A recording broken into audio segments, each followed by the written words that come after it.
తూర్పు తీరాన పచ్చని కొండలు, నీలి సముద్రపు అలల సవ్వడి మధ్య ఒదిగి ఉండే అందమైన నగరం విశాఖపట్నం. నిన్న మొన్నటి వరకు ప్రపంచానికి ఈ నగరం అంటే కేవలం డాల్ఫిన్నో సందాలు, ఓడరేవు ప్రశాంతత మాత్రమే తెలుసు. అయితే ఇప్పుడు ఆ పాత చిత్రం చెరిగిపోయింది.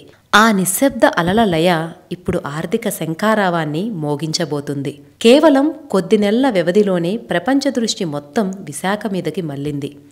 అంతర్జాతీయ దిగ్గజాలైన గూగుల్, మెటా సంస్థలు తమ భవిష్యత్ ప్రణాళికలను ఇక్కడే సిద్ధం చేస్తున్నాయి. ఏపీ ప్రభుత్వం లక్ష్యంగా పెట్టుకున్న 6 గిగావాట్ల డేటా సెంటర్ సామర్థ్యం ఈ నగరం ఎంత వేగంగా దూసుకుపోతోందో తెలియజేస్తుంది. $26 బిలియన్ పెట్టుబడులతో విశాఖ ఇప్పుడు రాష్ట్రంలోని పాత రాజధాని చర్చలను దాటి ఆర్థిక రాజధానిగా నిలబడుతోంది. కృత్రిమ మేధ, సాంకేతికత రంగాల్లో భారత భవిష్యత్తును నిర్ణయించే శక్తి కేంద్రంగా విశాఖ రూపుదిద్దుకుంటున్న ఈ కొత్త శకం నిజంగా అద్భుతం. ఇప్పుడు విశాఖపట్నంలో ఈ ఆర్టిఫిషియల్ ఇంటెలిజెన్స్ మీద పెట్టుబడులు పెట్టబోతున్న సంస్థల వివరాలు చూద్దాం. మొదటిది Reliance Industries, Brookfield and Digital Realty. భారతీయ దిగ్గజం రిలయన్స్ ఇండస్ట్రీస్, అంతర్జాతీయ పెట్టుబడి సంస్థ బ్రూక్ఫీల్డ్, డిజిటల్ రియాలిటీ సంయుక్త సంస్థ డిజిటల్ కనెక్షన్ ఇక్కడ ఒక స్వతంత్ర కృత్రిమ మేధ డేటా సెంటర్ పార్కుని స్థాపించనుంది. ఈ ప్రాజెక్ట్ సామర్థ్యం ఏకంగా 1 గిగావాట్గా నిర్ణయించారు. దీని అంచనా పెట్టుబడి విలువ $11 బిలియన్, అంటే సుమారుగా 91,000 కోట్లు. నవంబర్లో ఒప్పందం కుదిరిన ఈ భారీ నిర్మాణం రాబోయే 5 ఏళ్లలో పూర్తి కానుంది. ఈ ప్రాజెక్ట్ రిలయన్స్ జామ్నగర్ గిగావాట్ కేంద్రానికి సమాంతరంగా పనిచేసి కృత్రిమ మేధ శిక్షణ కోసం 100 కేంద్రాల నెట్వర్క్ని సృష్టిస్తుంది. రెండవది Adani ConneX and Google. Google, Adani ConneX సంయుక్త సంస్థ కలిసి విశాఖపట్నంలోని మధురవాడ ప్రాంతంలో ఒక సమీకృత ఇంటిగ్రేటెడ్ డేటా సెంటర్ని, సాంకేతిక వ్యాపార పార్క్ని అభివృద్ధి చేయనుంది. గూగుల్ 5 ఏళ్లలో ప్రకటించిన $15 బిలియన్ల పెట్టుబడిలో ఇది ఒక భాగం.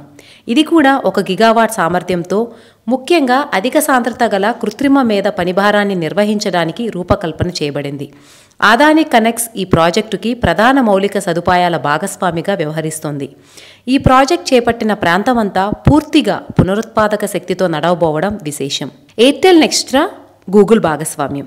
ఎయిర్టెల్ సంస్థ నెక్స్ట్రా విభాగం గూగుల్తో కలిసి విశాఖ తీరాన ఒక కీలకమైన కేబుల్ ల్యాండింగ్ స్టేషన్ను, ఒక డేటా సెంటర్ను నిర్మిస్తోంది.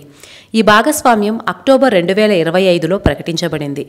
ఈ ప్రాజెక్టుకు అవసరమైన పెట్టుబడి మొత్తం $15 బిలియన్ గూగుల్ విస్తృత భాగస్వామి నిధి నుంచే సమకూరుతుంది. గూగుల్ అంతర్జాతీయ సబ్సీ కేబుళ్లకు ఈ సిఎల్ఎస్ ఆతిథ్యం ఇస్తుంది. ఇది గూగుల్ క్లౌడ్, కృత్రిమ మేధ అవసరాలకు ప్రత్యేకంగా మద్దతు ఇచ్చే విధంగా రూపొందించబడింది. ఈ భాగస్వామ్యం విశాఖపట్నంను అంతర్జాతీయ డేటా హైవే మ్యాప్లో కీలక కేంద్రంగా మారుస్తుంది. నాలుగవది సిఫీ టెక్నాలజీస్. సిఫీ టెక్నాలజీస్ 2 ప్రధాన ప్రాజెక్టుల్ని చేపడుతోంది. ఒకటి రుషికొండ వద్ద 1500 కోట్లతో 50 మెగావాట్ల సామర్థ్యం గల AI edge data centre, open cls నిర్మాణం. రెండవది ఫేస్బుక్ మాతృ సంస్థ మెటాతో కలిసి పరదేశీ పాలెం వద్ద 500 మెగావాట్ల భారీ హైపర్స్కేల్ క్యాంపస్ నిర్మాణం. దీని పెట్టుబడి విలువ సుమారు $1.8 బిలియన్, అంటే మన కరెన్సీలో 15,266 కోట్ల రూపాయలు. మెటా తన వాటర్వర్త్ సబ్సీ కేబుల్ ప్రాజెక్టుకు మద్దతుగా ఈ సదుపాయాన్ని ఉపయోగిస్తుంది. డేటా సెంటర్లు భారీ నిర్మాణాలు. ఇవి తమ కార్యకలాపాల కోసం అధిక స్థాయిలో విద్యుత్ని, నీటిని వినియోగిస్తాయి. ప్రపంచవ్యాప్తంగా పెద్ద డేటా సెంటర్లకు సమీపంలో వచ్చే స్థానిక ప్రజలు ఈ సదుపాయాల కారణంగా భూగర్భ జలాల మట్టాలు తగ్గిపోతున్నాయని, స్థానిక నీటి వనరులపై తీవ్ర ప్రభావం పడుతుందని ఆందోళన వ్యక్తం చేస్తున్నారు. వైజాగ్ లాంటి తీర ప్రాంతంలో నీటి వినియోగంపై దృష్టి పెట్టడం చాలా ముఖ్యం.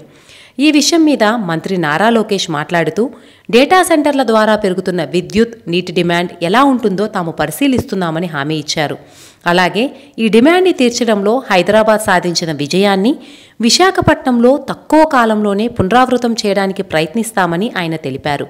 దీనికి పునరుత్పాదక శక్తి వినియోగం, మెరుగైన జల నిర్వహణ కీలకమని ప్రభుత్వం విశ్వసిస్తోంది. ఈ ప్రాజెక్టుల ద్వారా స్థానికంగా దాదాపు 2 లక్షల ప్రత్యక్ష, పరోక్ష ఉద్యోగాలు సృష్టించబడతాయని అంచనా. విశాఖపట్నం ఇప్పుడు కేవలం తీరనగరం మాత్రమే కాదు, భారతదేశ కృత్రిమ మేధకు, డేటా భవిష్యత్తుకు మార్గదర్శిగా కూడా నిలవబోయే నగరం. రాబోయే రోజుల్లో లక్షలాది ఉద్యోగాల సృష్టికి, అపారమైన ఆర్థికాభివృద్ధికి పునాదిగా కూడా మారనుంది. ఈ ప్రాజెక్టులు కార్యరూపం దాల్చడం మీద ఉన్న అన్ని అనుమానాలను పటాపంచలు చేసి విశాఖపట్నం ఆంధ్రప్రదేశ్ రాష్ట్ర సాంకేతిక దార్శనికతకు, ఆర్థిక ఉజ్వల భవిష్యత్తుకు బలమైన నిదర్శనంగా నిలబడుతుందని ఆశిద్దాం.